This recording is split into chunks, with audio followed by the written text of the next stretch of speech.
Ya, Assalamualaikum warahmatullahi wabarakatuh. Terima kasih kerana berada di channel YouTube saya.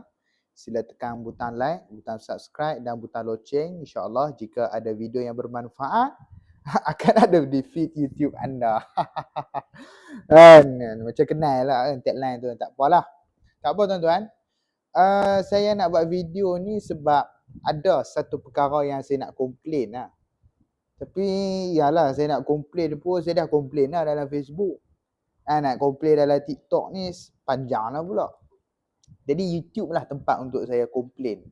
Tuan-tuan dan puan, kalau tuan-tuan mendengar apa yang saya sampaikan ini, saya nak komplain satu sikap sebahagian daripada orang Melayu Islam kita yang apabila lepas semayang berjemaah tu, bila masjid duk sedia makan kan, juadah ke dan sebagainya, orang Melayu Islam kita ni dia tak pergi beratok kan, pi berkerumun ambil macam seolah-olah macam tak bertamadun, macam manusia yang tak bertamadun. Sedangkan kita sebagai orang Melayu dan juga Islam itu, tak apa, Melayu tu tolak tepi, Islam itu sendiri, kita sebagai orang Islam itu diajar kan dengan untuk kita bersikap dengan tata tertib dan juga kita kata kena bersikap dengan sikap yang baik, sikap yang bagus. Tapi apabila habis sembahyang masjid ada juadah makan, berkerumun macam orang tak makan 2, 3, 4 hari kan. Menggelupuk nak pi cari makan. Apa salah? Saya tak rasa susah pun kalau andai kata kita boleh beratur dengan baik, kemudian kita boleh menunggu giliran.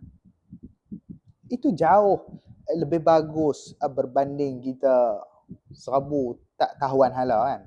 Serabut tak tahan. Dia tak boleh macam tu. Kita orang Melayu Islam tuan-tuan, tata tertib, malulah kita kan dengan orang yang bukan Islam.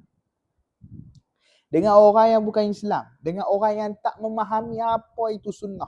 Dan lebih memalukan apabila kita mendabik dada kita, kita memperjuangkan sunnah, menjunjung sunnah, tapi benda-benda yang melibatkan soal moral dan juga civic ni kita, soal akal budi, soal common sense, kita tak menitik beratkan dalam kehidupan kita.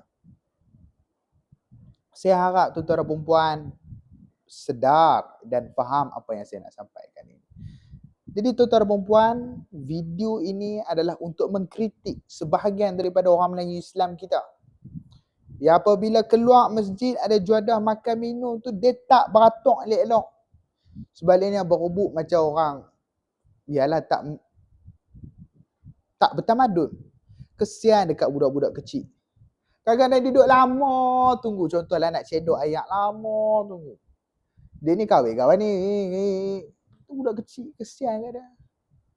Takkanlah dia pun nak berebut dengan orang tua-tua tu kan. Jadi tuan-tuan, fikirkan benda tu.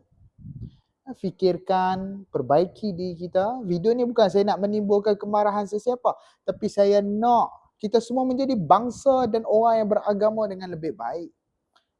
Apatah lagi kita orang yang selalu berbicara tentang sunnah, selalu diajar tentang sunnah, tentulah jauh lebih tertib dan jauh lebih sopan. Itu sahaja daripada saya. Itu sahaja daripada saya. Terima kasih kerana menonton. Jadi fikir-fikirkanlah.